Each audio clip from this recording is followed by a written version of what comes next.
Yo, and what is up, gang? Thank you for checking out Sledgehammer TV tonight. Monday Night Raw tonight finally gave us a new WWE World Heavyweight Champion, and it took a long time to get there, but third time's the charm, and Bobby Lashley has wrestled us away from the miserable mistake that was the Miz's unnecessary and unwanted championship reign on this road to WrestleMania 37. It's done. It's finished. And I couldn't be any happier. I could do a little dance. I'm so happy about it. So there you go. Little sledgehammer dance, because this is a great night. This is a great night because of that one moment. The rest of the 3 hours of Monday Night Raw, however, were a complete and total disaster, completely reminiscent of every other Monday night that we have experienced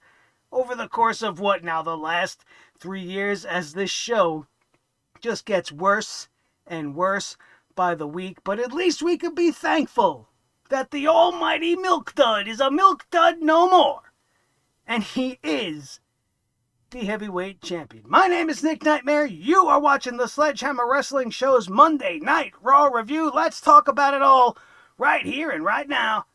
Let's do it. The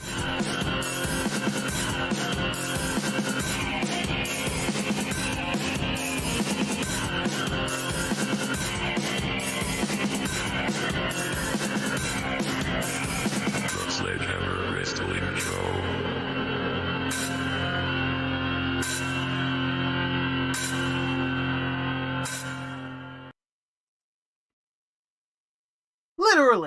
Literally everything else that happened on Raw was completely unnecessary, had absolutely no meaning, and was kind of boring, as usual. And I think most of us tuned in tonight only to see the crowning of a new WWE champion. I don't think there's one person in the world that does not live in the Miz's household or is a friend of the Miz in a personal sense that was happy over the course of what has happened since the Elimination Chamber, when the Miz cashed in that Money in the Bank, and all of us have been sick to our stomach since then. Tonight, the Miz was sick to his stomach because he was going to get his ass kicked by Bobby Lashley. He was so scared, in fact, that I think that they wrote a segment in which we're supposed to believe the Miz shit his pants. This is Monday Night Raw, everybody. This is the night where we had a lot of terrible promos. Really bad. From Braun Strowman messing up almost every other word to Charlotte Flair doing what Charlotte Flair does best and saying absolutely nothing, but still being pushed to the moon and back. Because, she's a new star. We need new. We need different. So let's continue to shove Charlotte Flair down our throats. There was so much to bring the poop hammer down on that I can't even decide on one specific one to get it for the entirety of the night. So let's just drop one right now. A big fat poop hammer for this entire show. For the entire show. Because even though we got Lashley as our champion, man, were they trolling us. They made me cringe all night long, and they actually had me believing for a millisecond that they weren't going to do it. That they were going to allow The Miz to take the championship to either Fastlane or, God forbid, WrestleMania, but thankfully that didn't happen. But when you only have one tiny saving grace on a show full of garbage, that doesn't make for a great show. We kicked off the show with Drew McIntyre coming back, in his little William Wallace getup. I guess he feels fine enough now to wear his kilt again, and he's coming out and he's sticking the sword down, and all this unnecessary pomp and circumstance that just is kind of foolish, makes him look silly, doesn't make him seem threatening. And now that he's not the champion, what do you do with Drew McIntyre? Do you want to see Drew McIntyre versus Bobby Lashley? That's not really appealing to me. I've seen it already many years ago in a different promotion, and I don't think unless you're going to just have Lashley beat Drew McIntyre and send him back to the back of the line, there's no reason for us to have this match. Maybe we'll get it at Fastlane, is what I'm thinking. Bobby Lashley versus Drew McIntyre to give Drew his shot back at the championship, but to undoubtedly establish Bobby Lashley as the dominant force of Monday Night Raw. He's got to beat Drew McIntyre. He's got to beat him clean, and then we got to send him on the road to WrestleMania and give him a decent opponent. Somebody, and this is one of the rare moments where I would not mind Brock Lesnar coming back, as long as he doesn't win. If Brock came back for a big WrestleMania main event for the WWE Championship versus Bobby Lashley, I'm all in. I'm all in. But Brock Lesnar can't win. Brock Lesnar can't win again. This is Bobby Lashley's time. He looks great. He's finally got his gimmick in check. He's got MVP by his side. He's part of this Hurt Business thing, and I'm loving every minute of it. And I'm hoping to God that that's the plan. Because Drew McIntyre's got really nowhere to go, especially after tonight. He came out, he was confronted by The Miz and John Morrison as he was talking about everything that happened and complained about The Miz being the champion. And they wanted Drew McIntyre to join up with them. It's like, yeah, why don't you join up with us? It seems like you need some help. Drew McIntyre doesn't seem like he needs no help. And The Miz and John Morrison are no help to anybody. They're not even a help to each other. They can't even help themselves. If they could, they wouldn't be such cringe TV every week. They'd see how terrible they are. They'd take steps to correct it, and maybe we wouldn't be so bleh with The Miz and John Morrison. But they want to have Miz, McIntyre, and Morrison.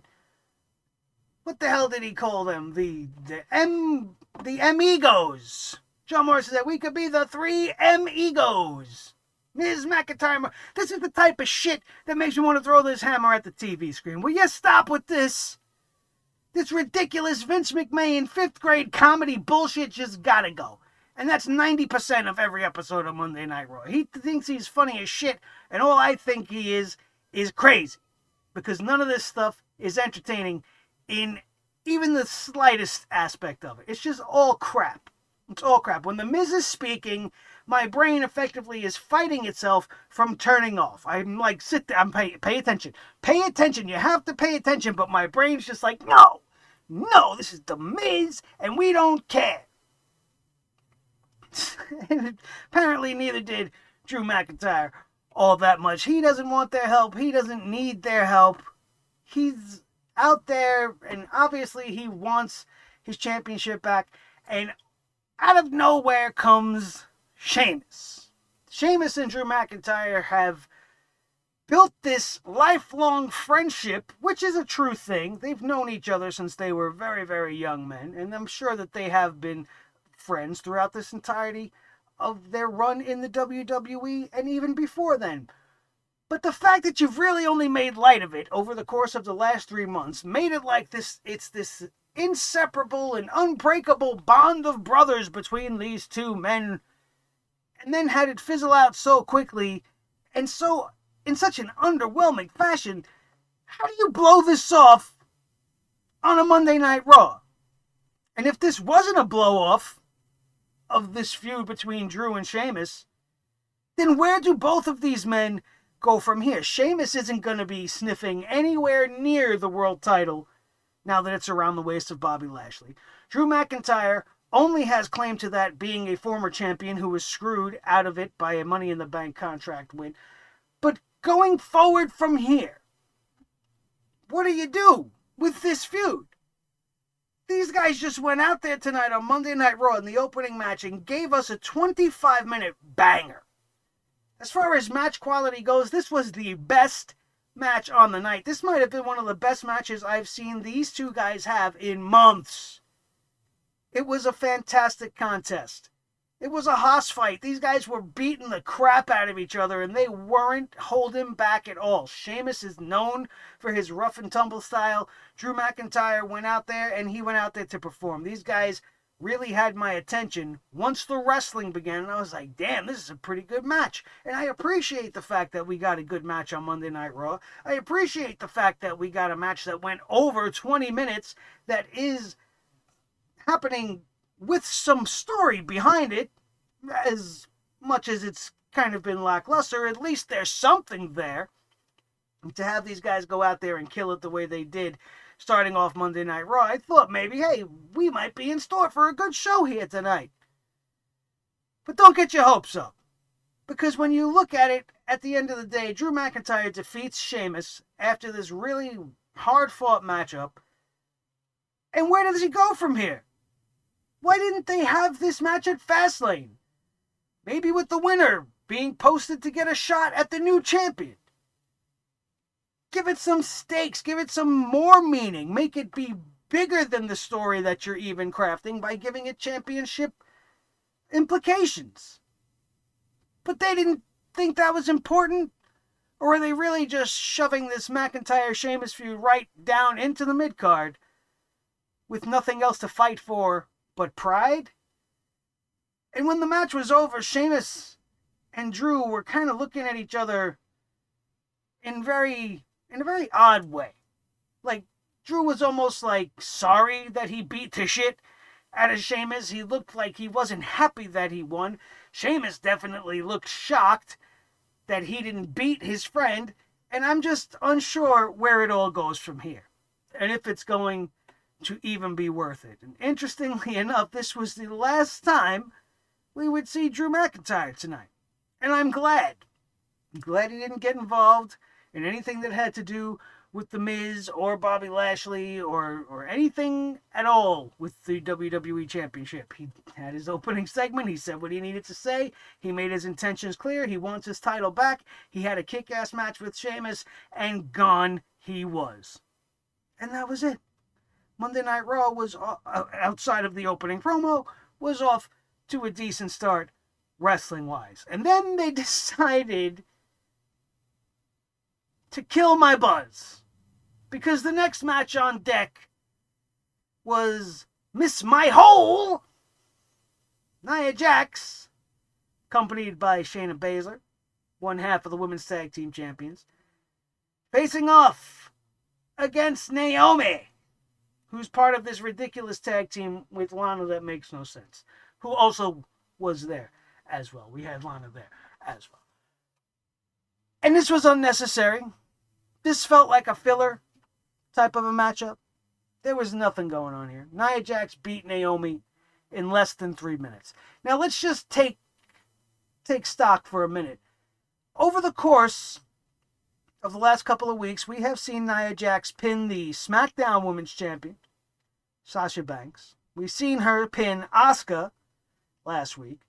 This week, she pins former Women's Champion, Naomi, in less than 3 minutes. This is the same Naomi who's in this tag team that we mentioned with Lana that they're trying to build some sort of a match for, I think. I don't know. We all know that on NXT this week, Reina Gonzalez and Dakota Kai earned the right to face the Women's Tag Team Champions, and they are going to do so. Hopefully that title change takes place, and you give the titles to these other girls, because it's doing nothing around the waist of Jackson Baszler. But what is the point? What was the point of this? Did you squash Naomi just to try to make Nia Jax look good? Or imposing or threatening? I don't understand. She deserved more than a match that was only 3 minutes long. You don't think she could have lasted versus Nia Jax? She's a former women's champion. I don't understand their mindset.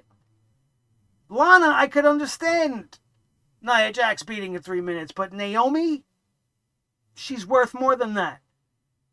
And even if she's not your favorite woman superstar on the roster, you gotta believe that we need somebody like Naomi, especially on the Raw side of the women's roster, to, make it feel like it's actually a roster and not just Vince McMahon's favorite toys and a bunch of jobber girls. Because that's what it kind of feels like. Nobody feels important. Nobody feels special. Except for fucking Nia Jax and Charlotte Flair. And Shayna Baszler is only being pushed by osmosis by being put next to Nia Jax. It's ridiculous. It's insulting to the women. It's insulting to the fans. and they still get a title. They're supposed to be getting a tag team title match. Does that mean that they're not going to give the titles to Gonzalez and Dakota Kai? I don't know. I don't think they even know. This was a waste. An absolute waste. They hyped up Rhea Ripley coming soon. And I don't get hyped about these anymore, because how many of these NXT superstars come up to the roster and completely fail? We're talking at least 85% of them, 100% of them in the last calendar year. Outside of guys like Kevin Owens and Sami Zayn, who else has come from NXT that's had a good run? That's done any good at all on the roster? And even Sami Zayn's pushing it. But Kevin Owens, probably the best thing to come from NXT.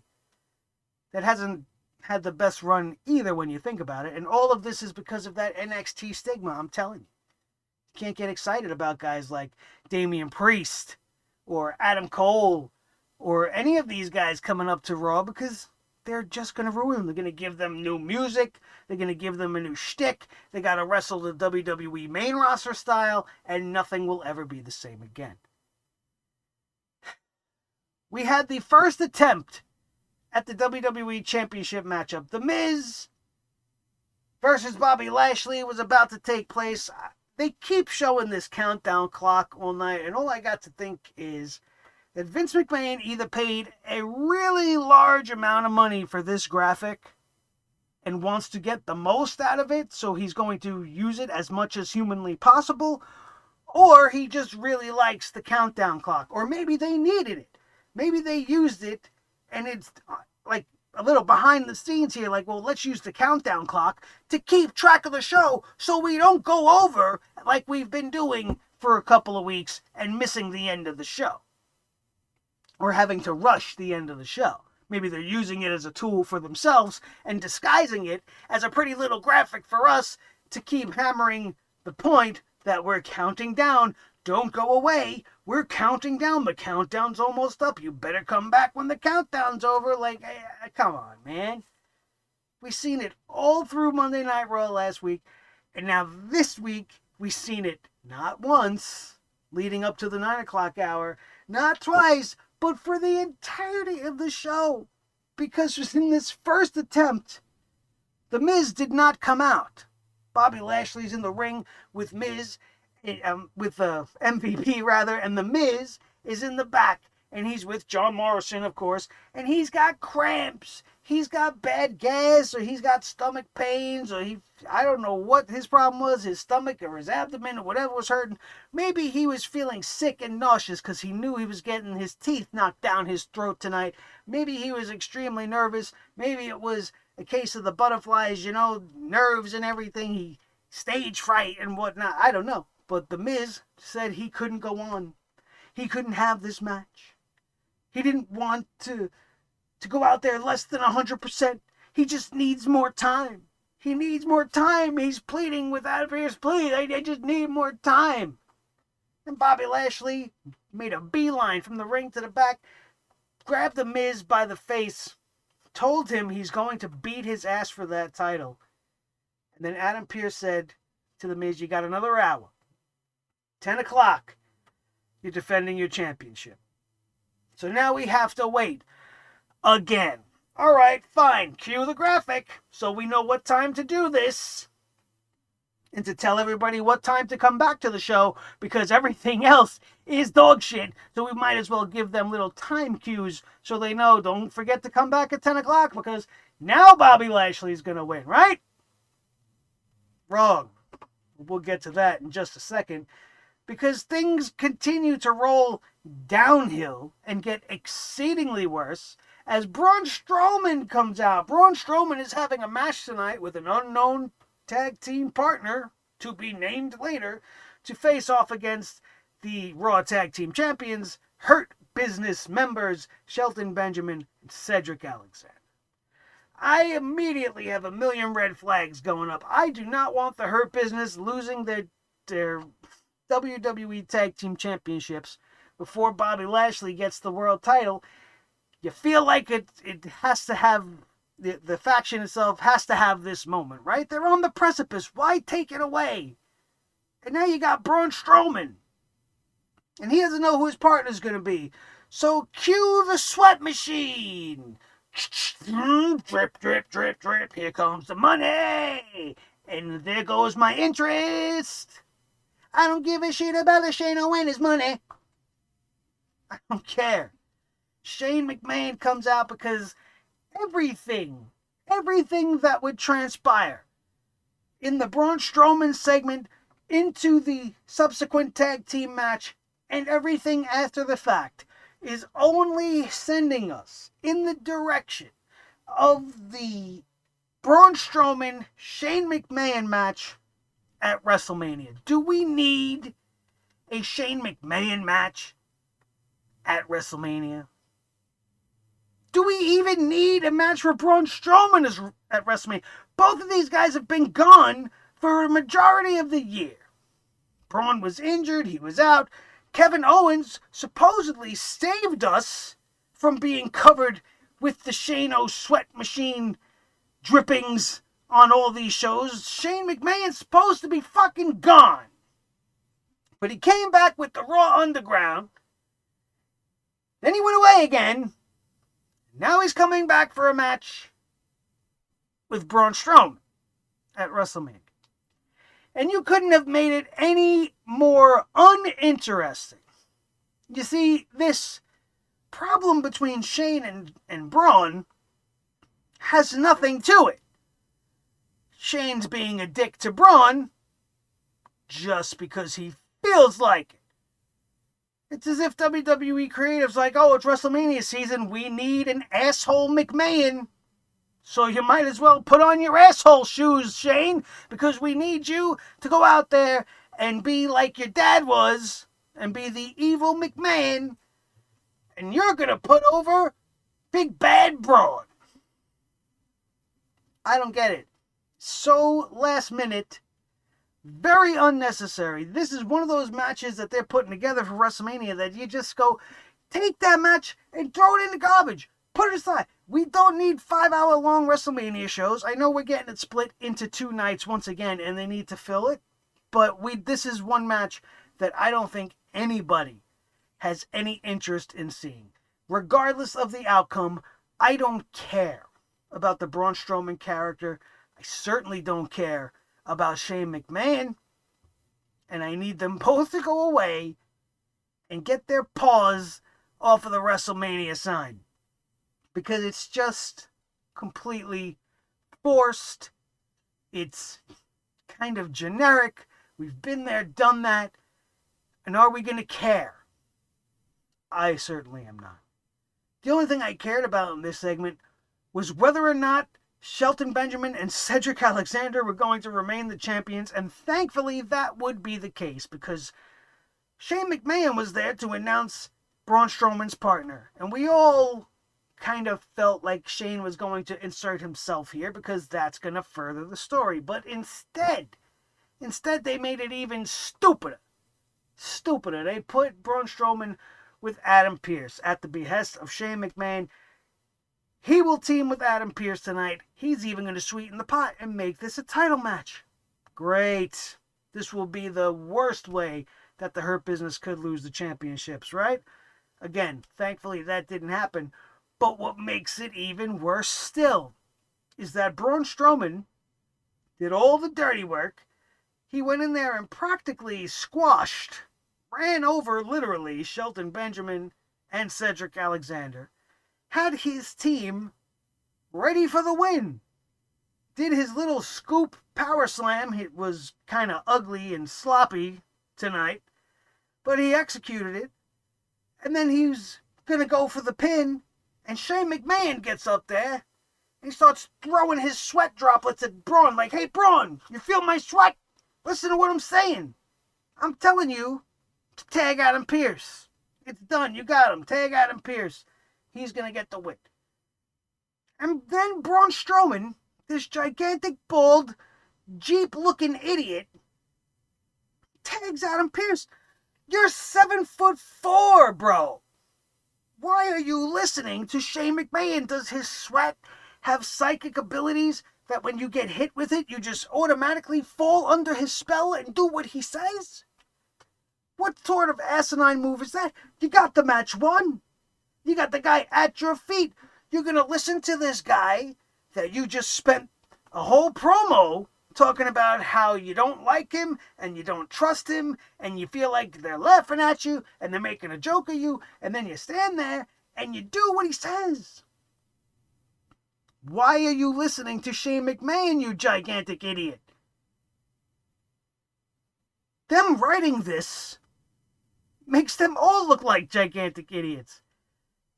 And you made Braun Strowman look like a dumbass. And you wonder why people are done with this character. I certainly am. The character is dead in the water. This feud, right off the bat, is a dead feud. I don't care. Nobody does. And the only good thing about this is that they didn't win the championships. Somewhere in the world, little Nicholas, that was Braun Strowman's former tag team partner, sitting there going, well, at least I won the titles with him. Maybe that would have been a better choice for Shane to bring back. At least it would have been a callback to another really bullshit Braun Strowman moment that could have pissed him off or something to make him attack Shane. I don't know. I'm trying to make something interesting that will never be interesting. I just want it to go away. Just like I want Elias to go away. He's about as useful to this wrestling program as Bad Bunny is. Interestingly enough, they'd be put in the same segment. Why? Because they're both music people. Wow, WWE, you figured something out. Good for you guys, bro. Good for you guys, bro. Let's take our resident musician and stick him with the Bad Bunny, who's a worldwide known musician. What do you think's going to happen here, guys? Nothing. That's what happened. Nothing. Damian Priest gets an overly long match with Elias. Why he had to sell and make Elias look good at all is beyond me. My bandage is coming off the side of my face. Stay there. Damn it, Reginald. Stop popping out. So Damian Priest and Elias have this match. All because Elias wants to record a single with Bad Bunny. Bad Bunny tells Damian Priest to tell Elias, I guess Bad Bunny doesn't speak English. Or at least not very well, I'm assuming. But Damian Priest translated, he says that's a no. He's not going to do any team-ups with Bad Bunny. So this is the reason for this match. And Elias still has Jackson Riker, and this match went on way too long. It's a shame to me because about 5 years ago, I really loved the Elias gimmick. I thought it was going to be great. But it has not changed at all over the course of these years. He's still the same act, doing the same shtick. He comes out, he complains, he does some heel stuff, he tries to play a song, somebody interrupts him. It's the same thing. And then this led to this match. Once again, the only good thing about this was not the fact that the 24/7 avocado champion Bunny Man was there, was that at least Damian Priest got the win. Because if he lost to Elias, who hasn't won a match in, God, I'm looking at my imaginary watch, and even I can't even think of an imaginary time back to when Elias actually won a match, at least won a match that mattered. This was fucking useless. Damian Priest hits the lights and gets the pin. This was awful, especially when you factor in how they continue to use Bad Bunny as a distraction for the heels. This is not something a babyface does. I don't know. It just sucks. It just all sucks. They hyped up the Big E episode of 24 on the WWE Network, which is something I am going to be watching as soon as we're done filming this review for you, because I love Big E, and I think this is going to be a very entertaining 45 or so minutes, and to get to know him a little bit better, I would love nothing more than that. You know what I don't love is spooky, jukey, mumbo jumbo bullshit storylines on Monday Night Raw. So obviously you guys know we're going to start talking about Randy Orton and The Fiend and Alexa Bliss. Randy Orton was talking to himself tonight. Yeah, I said that right. If you didn't see it, you don't know what I'm talking about, and you probably think I'm having a stroke. But I'm not. Randy Orton came and was talking to Kayla Braxton, trying to explain what happened last week. Alexa Bliss has something to do with the fact that I puked up Papa Shango goo all over myself. Fantastic, Randy Orton. And then Alexa Bliss shows up on the screen behind Randy during his little promo with Kayla Braxton. She's got a little, like, Jack in the Box with an upside down pentagram, because we can't have it actually, be the actual pentagram because people will start having a conniption. I'm sure many people are already complaining with the imagery as it is, but they're trying to tell this ridiculous story. Alexa Bliss says something along the lines of "bring him back" or something to the box. This creepy music is playing in the background, and then some dude shows up. He's in a hood.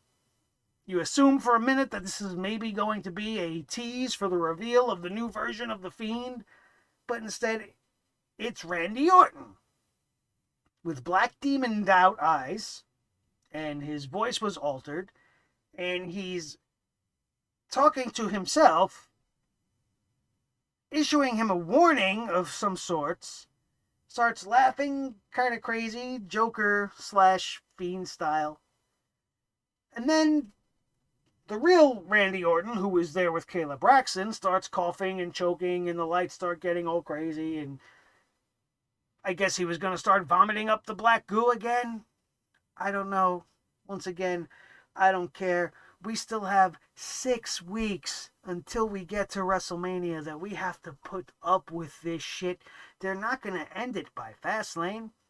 It's going to culminate at WrestleMania in most likely another Firefly Funhouse match, which has not been my favorite of all the matches we have had thrown at us with The Fiend.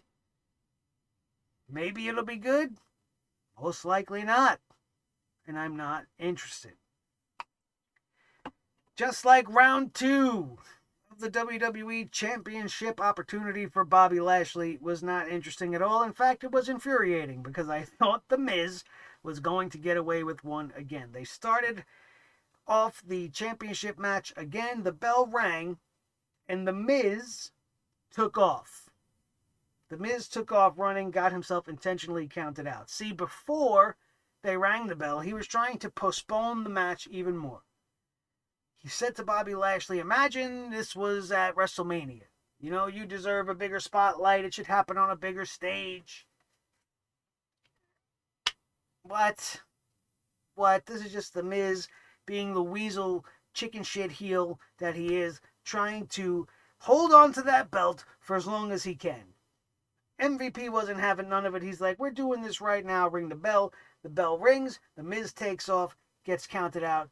Lashley and MVP are furious, and so am I, and most likely the rest of the wrestling fandom across the world. In the back, Shane McMahon gets confronted by MVP and Lashley, and MVP tells Shane McMahon, bro, this is bullshit. And I'm not making up words there. I'm not changing it up.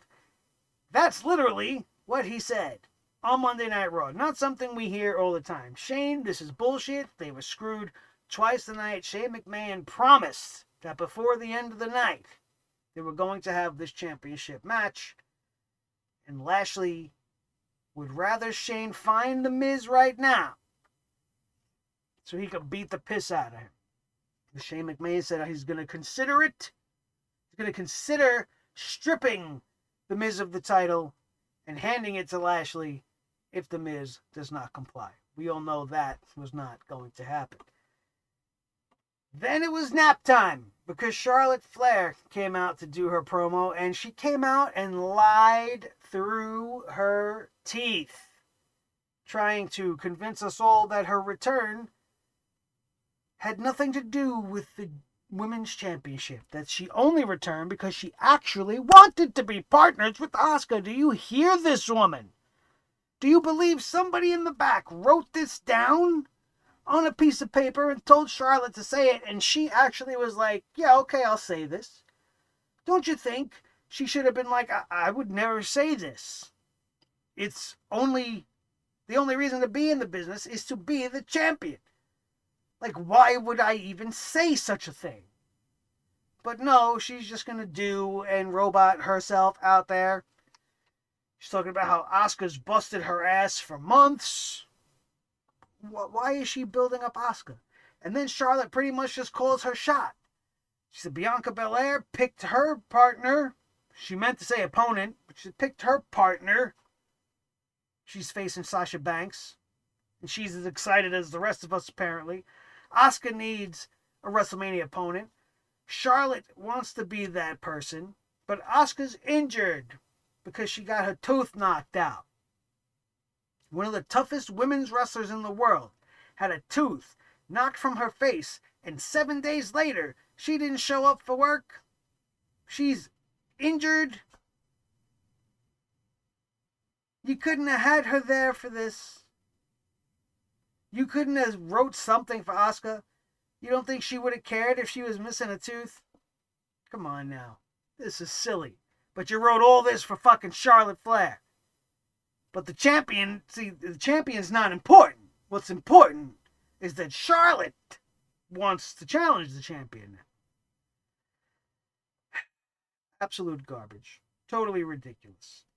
She was interrupted by Nia Jax and Shayna Baszler. This would lead to a match where Charlotte Flair would defeat Shayna Baszler in less than 5 minutes. In a perfect world, or in an alternate universe somewhere where wrestling is done right, Charlotte Flair wouldn't be extremely overexposed. Shayna Baszler wouldn't be sidetracked and side-saddled with a 200-pound woman doing nothing for her, but bringing her down more than anything. And these two girls would be having probably some of the best matches in the world. A meaningful feud between two talented wrestlers, because Charlotte can wrestle. It's the character and the promos that make me want to just, head explosion. Just can't take it anymore. But of course, after Nia Jax and Shayna Baszler beat the snot out of Charlotte prior to the match, she was still able to come back and get the better of a Shayna Baszler who was 100%, hit her with the natural selection after she blocked the Kirifuda clutch, because, she's Charlotte, and gets the win. There's 15 minutes left on the deadline for The Miz, because, we had to keep showing the graphic.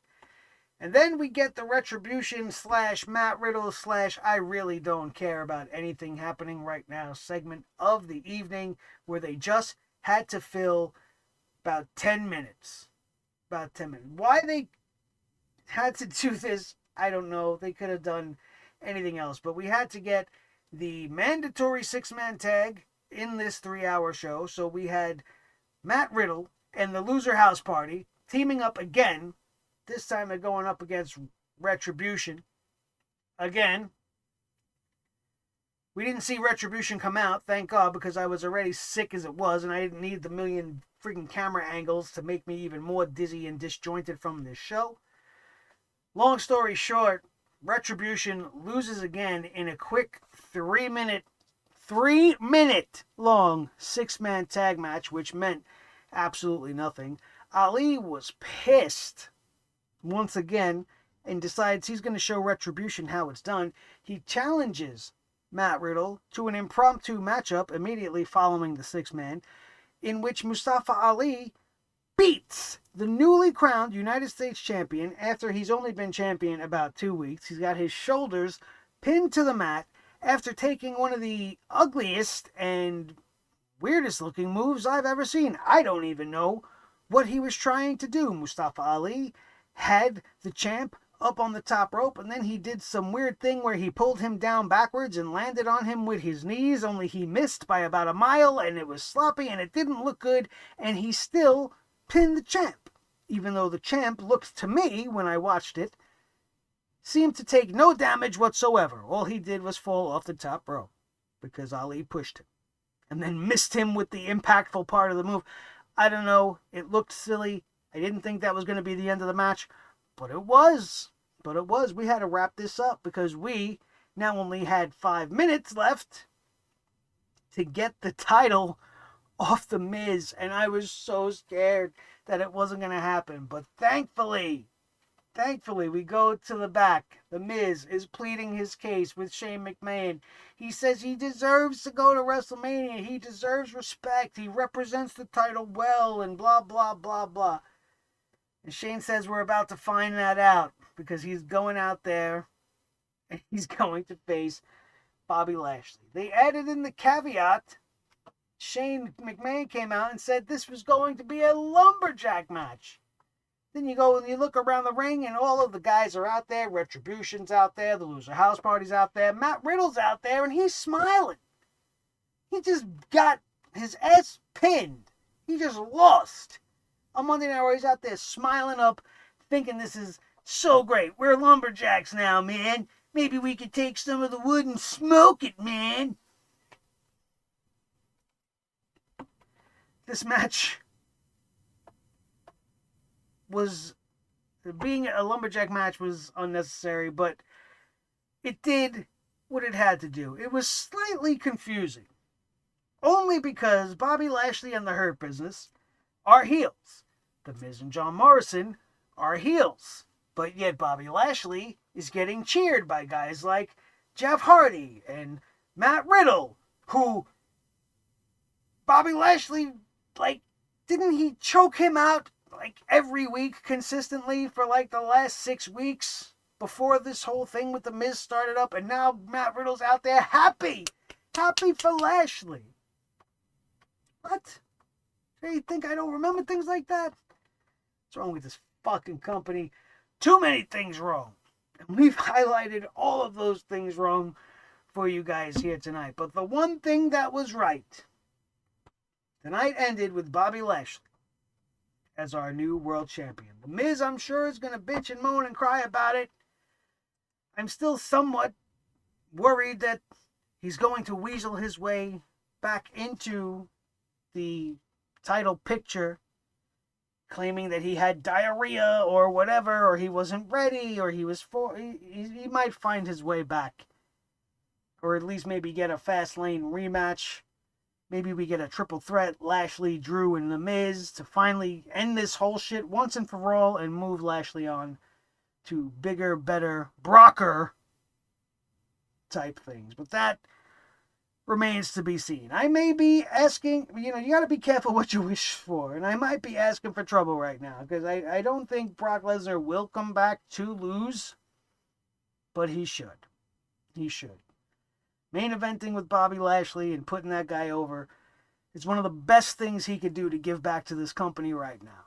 Establishing a new #1 terrifying beast. It took a long time to get the Lashley character to where it is. Remember, he was the milk dud on this show because we had to look at Bobby Lashley's butt cheeks. We had to get to know his fake sisters, that whole thing with Sami Zayn. Everything about Bobby Lashley was cringe. The whole association with Leo Rush, while it wasn't the worst aspect of it, what they were having these guys do was just not funny. It was viewed as comedy. And now Bobby Lashley is serious. Bobby Lashley is money. The Hurt Business is money. And they got to take that money to the bank and cash in on it now. Strike while the iron's hot. Let Bobby go with this championship. Let's see where it takes us. Hopefully it doesn't take us back just to Drew and we start 2021 the same way we pretty much started 2020. But we'll see.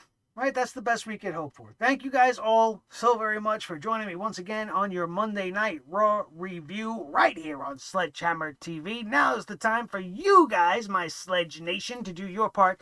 Smash that thumbs up if you enjoyed anything that you heard, anything that I said, or if you agreed with anything we talked about here today. Share this video with anybody that you think might have a good time getting in on this with us and having fun being part of Sledge Nation right here on the channel. Invite them over and then make sure that they hit that subscribe button. You make sure that you've hit that subscribe button as well so that you don't ever miss when we do a wrestling review just like this one because nobody brings the hammer down on Monday Night Raw like we do. So that's pretty much all I got for you guys.